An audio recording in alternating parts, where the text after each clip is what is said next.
صل على سيدنا ومولانا محمد اللهم صل على السلام علیکم ورحمۃ اللہ وبرکاتہ۔ الحمد للہ رب العالمین والصلاة والسلام علی سید الانبیاء والمرسلین وعلی آلہ وصحبہ اجمعین وعلی من تبعہم بإحسان اجمعین الی یوم الدین، اما بعد۔ ان اللہ وملائکتہ یصلون علی النبی یا ایھا الذین آمنوا صلوا علیہ وسلموا تسلیما۔ اللہم صل وسلم وزد وبارک علی حبیبک سیدنا محمد وعلی آلہ وصحبہ افضل صلواتک وعدد معلوماتک وبارک وسلم صلاۃ و سلاما علیک یا سیدی یا رسول اللہ صلی اللہ تعالی علیہ وسلم۔ معزز سامعین کرام، شفیق بزرگوں اور عزیز ساتھیوں، جیسا کہ آپ حضرات بخوبی واقف ہیں کہ ہم اور آپ امام عالی مقام، امام اہل سنت عارف باللہ، امام انوار اللہ فاروقی فضیلت جنگ علیہ الرحمۃ والرضوان کے معرکۃ الآراء کتاب مقاصد الاسلام کے حصوں کے حوالے سے، یعنی اس کے جو مختلف حصے آپ نے 11 حصوں میں کتاب کی ترتیب فرمائی ہے، جو آپ کے وقی ترین مضامین وغیرہ کا خصوصیت کے ساتھ لب لباب ہے اور مجموعہ ہے۔ تو گزشتہ ہماری جو نشست رہی تھی، ہم نے اس میں حصے اول کے حوالے سے گفتگو کرنے کی سعادت حاصل کی تھی کہ پارٹ 1 ہم نے پہلے تو خلاصہ حضرت بانی جامعہ علیہ رحمۃ والرضوان کی حیات پاک کے کچھ گوشے پیش کرنے کی خلاصہ کلام کے طور پر پیش کرنے کی سعادت حاصل کی تھی، اور اس کے ساتھ ہی ساتھ پہلا جو حصہ تھا اس پر ہم نے گفتگو کی۔ اس میں جو 5 مضامین تھے، جیسے انسان اور تمدن،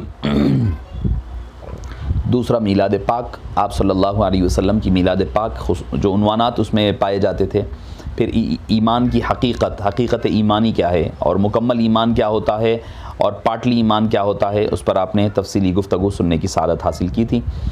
پھر آپ نے خدا اور خدا کے رسول سے محبت، اللہ اور اللہ کے حبیب صلی اللہ علیہ وسلم سے محبت کرنا، اس پر آپ نے گفتگو سماعت فرمائی تھی، اور اس کے ساتھ ہی ساتھ آپ نے جو 5واں تھا وہ تھا اسلام کے حوالے سے ہم نے گفتگو کرنے کی سعادت حاصل کی تھی۔ اب آئیے آ جاتے ہیں ہم دوسرا حصہ، مقاصد الاسلام کا دوسرا حصہ پڑھنے، اور اس کے خلاصہ ہم پڑھنے پڑھانے سننے کی سعادت حاصل کریں گے۔ میرے سامنے جو دوسرا حصہ میرے سامنے پایا جاتا ہے، جو اس میں صفحہ نمبر 211 ہے، 211 صفحات پر مشتمل یہ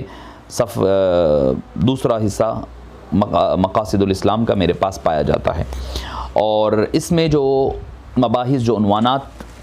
امام عالی مقام نے عارف باللہ، استاذ سلاطین اور استاذ الاساتذہ بانی جامعہ علیہ الرحمۃ والرضوان نے تذکرہ فرمایا ہے، اس کا آغاز، اس میں جو مباحث خاص طور پہ ہے وہ ہے معجزات، کرامات اور ختم نبوت خاص طور پر۔ تو آپ کو یہ ٹکراؤ افادت الافہام میں وغیرہ میں بھی آپ کو یہ ملے گا، اور عقل و درایات سے عقل والے لوگ جو تھے نا، جیسے کہ سر سید احمد خان ہے، اور مرزا صاحب آپ ذکر فرماتے ہیں، مرزا غلام احمد قادیانی اور سر سید احمد کا رد جو آپ نے فرمایا ہے، اور معجزات و کرامات پر آپ نے سیر حاصل گفتگو فرمائی ہے۔ کتاب کا آغاز ہی ہو رہا ہے کہ آپ نے درایت کے بارے میں آغاز فرماتے، اما بعد۔ اس میں کوئی عقل مند شک نہیں کر سکتا کہ عقل جو آدمی کو عنایت ہوئی ہے وہ اعلیٰ درجے کی نعمت ہے، اسی سے آدمی تمام حیوانات میں ممتاز اور اس پر حکمراں ہوا۔ بڑے بڑے تن آور گردش کش ہاتھی جیسے جانور اس کے روبرو سر جھکاتے ہیں، اور بڑے بڑے خونخوار شیر اژدہے اس کے خوف کے مارے جنگلوں میں بھاگے پھرتے ہیں۔ تو آپ نے عقل وغیرہ کے انسان کی جو حقیقت ہے اس کے حوالے سے، اور چونکہ اکثر ہوتا یہ ہے کہ انسان یہ سوچتا ہے کہ عقل ہے تو ہر چیز کو پھر عقل کے گھوڑے دوڑانے لگتا ہے، جیسے افلاطون بن جاتا ہے کہ اس کا ذکر کر لیں گے کوئی جو ہے فلسفہ یونان، سقراط وغیرہ کا تذکرہ کرتے ہوئے اسلام کے جو چیزیں جو عقل میں نہیں آتی، جیسے معجزات ہے، کرامات ہے، ماوراء العقل چیزیں ہوتی ہے، یہ عقل میں آنے والی چیز ہوتی بھی نہیں ہے، تو لوگ کیا کہتے ہیں، بعض لوگ اس کو جو اہل عقل مانے جاتے ہیں وہ لوگ معجزات کا، کرامات وغیرہ کا انکار کرنے بیٹھ جاتے ہیں۔ تو بانی جامعہ علیہ الرحمۃ والرضوان نے اس حصے میں خصوصیت کے ساتھ عقل والے جو ہیں نا ان کے حوالے سے کہا کہ ان کے حوالے سے آپ نے اس میں تفصیلاً رد فرمایا ہے. معجزات کہتے کس کو ہیں, کرامات کس کو کہتے ہیں, اس کی حقیقت کیا ہے, اس پر آپ نے امام انوار اللہ امام اہل سنت قدس اللہ سرہ العزیز نے اس میں تفصیل کے ساتھ اس پر بحث فرمایا ہے. آپ نے درایت اور عقل کی فضیلت کو قرآن و حدیث کی روشنی میں بیان فرمایا. دیکھیے عقل ہے, فلسفہ ہے, یقیناً ہے, مگر جو بھی ہے وہ اسلام کے قرآن و سنت کے دائرے میں ہو تو قابل قبول ہے. اگر وہ قرآن کے اور اس شریعت کے باہر چلے جائیں تو پھر وہ جائز نہیں ہے. آپ ذکر کرتے ہو, جیسے افلاطون کا ذکر کرتے ہوئے آپ لکھتے ہیں کہ افلاطون تلذذات عقلی اور علمی میں اس قدر محو اور مستغرق تھا کہ اس نے عمر بھر تجرد کی زندگی, یعنی تنہا, یعنی وہ اپنے عقل کے اور علمی جو فکر اس نے کی تھی اس میں اس قدر محو ہو گیا کہ اس نے انڈیویجول یعنی بغیر شادی بیچلر لائف گزارنا اس نے گوارا کر لیا,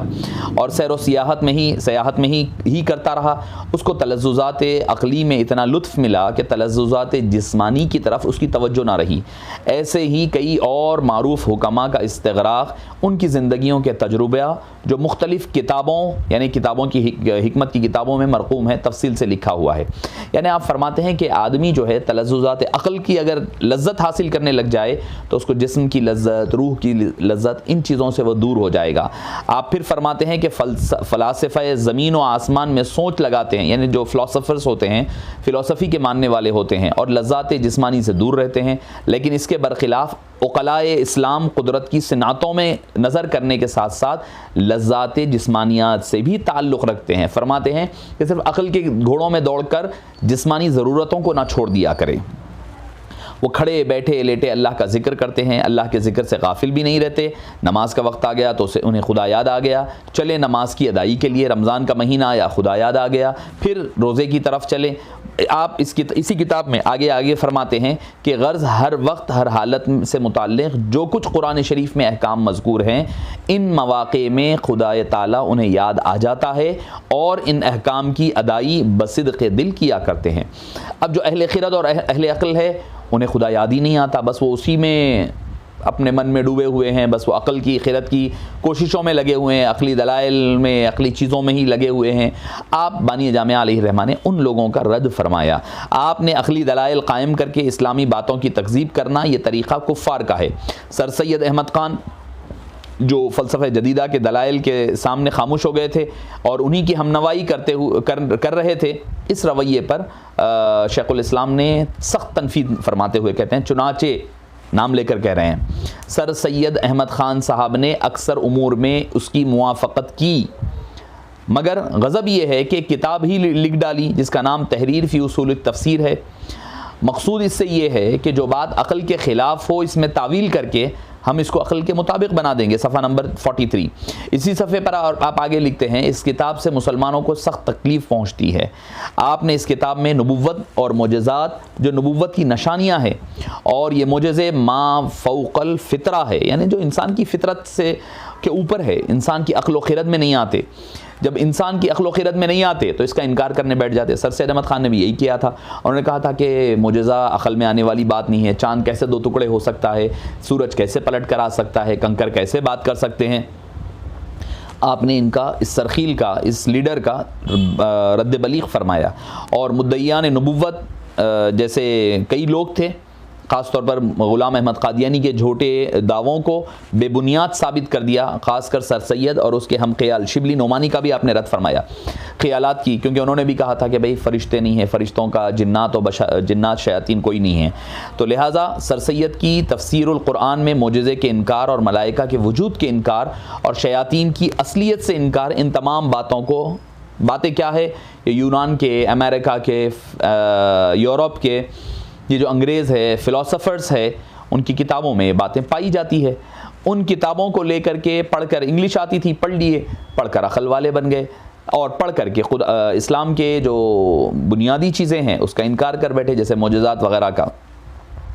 اس کتاب میں جگہ جگہ بانی جامعہ علیہ الرحمہ نے سر سید احمد کی گرفت فرمائی اور خوبی کے ساتھ علمی وجاہت مجروح نہیں ہوتی. جہاں پر بھی ذکر سید صاحب کا ذکر ہے. شبلی نعمانی کی کتاب الکلام کے اقتباسات سے بھی کہیں کہیں سر سید احمد کے ہم خیال ثابت ہونے کے لیے نقل کیے ہیں اور وہاں پر بھی نعمانی صاحب کا نام لیتے ہیں. یہاں تک کہ غلام احمد قادیانی کا بھی ذکر ہے تو مرزا صاحب. یعنی دیکھیے ایک ہے علمی اختلاف, آپ اختلاف فرما رہے ہیں, آپ رد فرما رہے ہیں, رد فرماتے ہوئے بھی آپ جو ہے اپنی شائستگی کا, متانت کا اور بردباری کا اور ادب کے دائرے سے باہر نہیں جا رہے ہیں. یہ ہے امام انوار اللہ فاروقی علیہ الرحمہ کی اصلی فکر. آپ انکار کریے, رد کریے کسی کا, گالی گلوچ سے نہیں کیجیے. غلام احمد قادیانی نبوت کا دعوے دار ہے, یعنی مذہب مکتب کی بحث ہی نہیں ہے, بالکل وہ تو بالکل نکلا ہوا ہے باہر اسلام سے, دائرہ اسلام سے خارج ہے, مگر اس کی بھی بات ہو رہی ہے تو آپ نے احتیاط کے ساتھ نام لے رہے ہیں مرزا صاحب. تو ہمیں بھی, جب ہم جامعہ کے ماننے والے ہیں, ہمارا اختلاف بھی کسی سے ہو سکتا ہے. جب اختلاف ہو تو متانت کے ساتھ, بردباری کے ساتھ, صبر و تحمل کے ساتھ, ٹھہراؤ کے ساتھ ہمیں رد کرنا چاہیے. ایسا نہیں کہ گالی گلوچ کے اوپر اتر جائیں. اچھا, ایک آپ آگے صفحہ نمبر 142 پر اسی حصے میں آپ دیکھیں گے کہ آپ فرما رہے ہیں, بانی جامعہ علیہ الرحمہ فرما رہے ہیں, چونکہ سر سید احمد اپنی تحریر میں لکھتے ہیں کہ شاہ ولی اللہ صاحب معجزات کو مسبب باسباب سمجھتے ہیں اور اس قول پر معجزات کا وقوع قانون فطرت کے مطابق ہوتا ہے اور ہم اس میں کچھ بحث نہیں ہے, اس میں کچھ بحث نہیں ہے. بحث اس میں ہے کہ جب معجزات کو ما فوق الفطرت قرار دے دیا جائے, جس کو انگریزوں میں سپر نیچرل کا کہتے ہیں, تو اس سے انکار رکھتے ہیں اور اس کا وقوع ایسا ہی ناممکن قرار دیتے ہیں جیسے کہ قولی وعدے کا ایفا نہ ہو. شاہ صاحب کے قول سے ہمیں انکار نہیں ہے. اب لکھ رہے ہیں, بانی جامعہ لکھ رہے ہیں, شاہ صاحب کے قول سے ہمیں بھی انکار نہیں, مگر انہوں نے یہ کہاں لکھا ہے کہ معجزوں کے لیے یہی سب عادی کی ضرورت ہے, یہ سبب عادی کی ضرورت ہے. اور چونکہ شاہ صاحب معجزات کے قائل ہیں, چونکہ سر سید احمد نے شاہ ولی اللہ محدث دہلوی علیہ الرحمہ کے قول کے معنی کو غلط نکالتے ہوئے کہا تھا شاہ ولی اللہ صاحب بھی یہی مانتے ہیں, تو اس کا بھی آپ رد فرما رہے ہیں. یعنی اپنے اکابرین پر ہونے والے جملوں کا بھی آپ رد فرما رہے ہیں, ان کی بھی تائید میں اور ان کی تائید میں ٹھہر کر کے اس کا رد کر رہے ہیں. وہ آپ فرما رہے ہیں چونکہ شاہ صاحب معجزات کے قائل ہیں, جیسا کہ ان کی تصانیف سے ثابت ہے, جس کا سید صاحب کو بھی اقرار ہے, تو ان کے نزدیک مثلا کنکریوں کی بات کرنے کا سبب یہ ہوگا کہ خدائے تعالیٰ نے جس طرح مضغے گوشت زبان کو قوت گویائی عطا کی, اسی طرح کنکریوں کو عطا کی اور وہی ان کی بات کرنے کا سبب ہوا. اگر سید صاحب اس کو قانون فطرت کے مطابق سمجھتے ہیں, اس وجہ سے کہ خدائے تعالیٰ مختار ہے, جس چیز کو جو صفت چاہتا ہے دیتا ہے, تو ہمیں بھی اس میں کلام نہیں.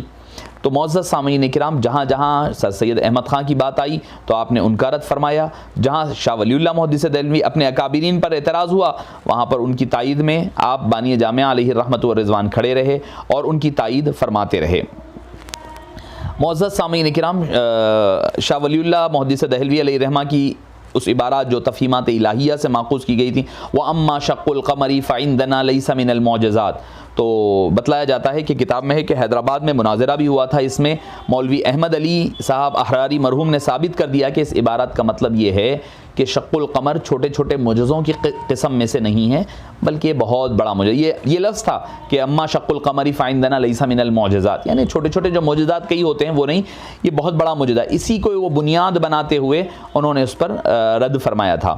تو معزز سامعین کرام, خلاصہ کلام کے طور پر اس کتاب میں جہاں سر سید شبلی کی ناقص عقلوں کی مذمت کی گئی, وہیں پر مرزا حیرت, مرزا قادیانی, اسماعیل دہلوی کہ امکان کذب باری تعالیٰ, یعنی نعوذ باللہ من ذالک ثم نعوذ باللہ, ان کے نزدیک جو نعوذ باللہ اللہ تعالیٰ جھوٹ کہہ سکتا ہے, کذب باری تعالیٰ یعنی اللہ کے جھوٹ بولنے کا ایک احتمال ہے ان کے نزدیک, ان کے عقائد پر. تو بانی جامعہ علیہ الرحمۃ والرضوان نے ان بدبختوں کا منہ توڑ آپ نے جواب عنایت فرمایا, اور اس کے صفحہ 125 پر آپ ملاحظہ کر سکتے ہیں, جس سے نتیجہ نکلتا ہے کہ سر سید احمد خان اور یہ اسماعیل دہلوی خیالات فاسدہ نے مرزا غلام احمد قادیانی کے لیے دروازہ کھولا. تو آپ نے یہ بتلایا اس میں کہ دیکھو یہ سر سید اور اسماعیل دہلوی اور شبلی نعمانی وغیرہ کو کہ تم لوگوں نے مرزا غلام احمد قادیانی کے لیے جھوٹے نبوت کا دروازہ کھولنے کا تم نے دروازہ کھولا ہے۔ پھر آپ نے میکارڈ شاہ جاپان کی نے جو تحقیقات کی اس کا بھی آپ نے حوالہ دیا، ان کے جو کتابیں تھے، جو ان کے سفر نامے جاپان وغیرہ میں جو لکھے ہوئے، آپ نے اس کے حوالے ذکر فرما کر کے رد فرمایا، اور آخر میں خود فرماتے ہیں کہ الغرض معجزات کو ماننے کی صلاحیت عقل میں نہ ہوتی تو عقلائے جاپان ان امور کے سننے پر دین اسلام کو ہرگز قبول نہ کرتے۔ غیرت کا مقام ہے کہ اسلام سے بیگانے تو معجزات سن کر ایمان لائیں، اور اس زمانے کے موروثی مسلمان معجزات کا انکار کر کے مسلمانوں سے علیحدہ ہو جائیں۔ یعنی بتلا رہے ہیں کہ بانی جامعہ بتا رہے ہیں کہ معجزات کا انکار آدمی کو کافر بناتا ہے، اور جو لوگ جن کی فہرست آئی ہے کہ یعنی اپنے آپ کو مسلمانوں سے علیحدہ ہو جائیں، یعنی انکار کر کے وہ علیحدہ ہو رہے ہیں، حق تعالیٰ اس زمانے کے کل مسلمانوں کو توفیق عطا فرمائے کہ بغیر چوں و چرا کے پورے کے پورے قرآن اور حدیث پر پورے کے پورے طور پر ایمان لے آئیں۔ وما توفیقی الا باللہ۔ یہیں پر اس کتاب کا اس حصے کا اختتام عمل میں آتا ہے۔ یعنی دوسرا جو مقاصد الاسلام کا حصہ ہے وہ اختتام پذیر ہوتا ہے۔ معجزات، کرامات، سر سید احمد خان، اسماعیل دہلوی، غلام احمد قادیانی، شبلی نعمانی، ان لوگوں کے رد میں آپ نے مکمل کا مکمل کتاب آپ نے اسی عنوان کے تحت لکھا۔ یہ 211 صفحات پر مشتمل ہے۔ انشاءاللہ العزیز آپ سے پھر ملاقات ہوگی مقاصد الاسلام کے تیسرے حصے کے ساتھ۔ السلام علیکم ورحمۃ اللہ وبرکاتہ۔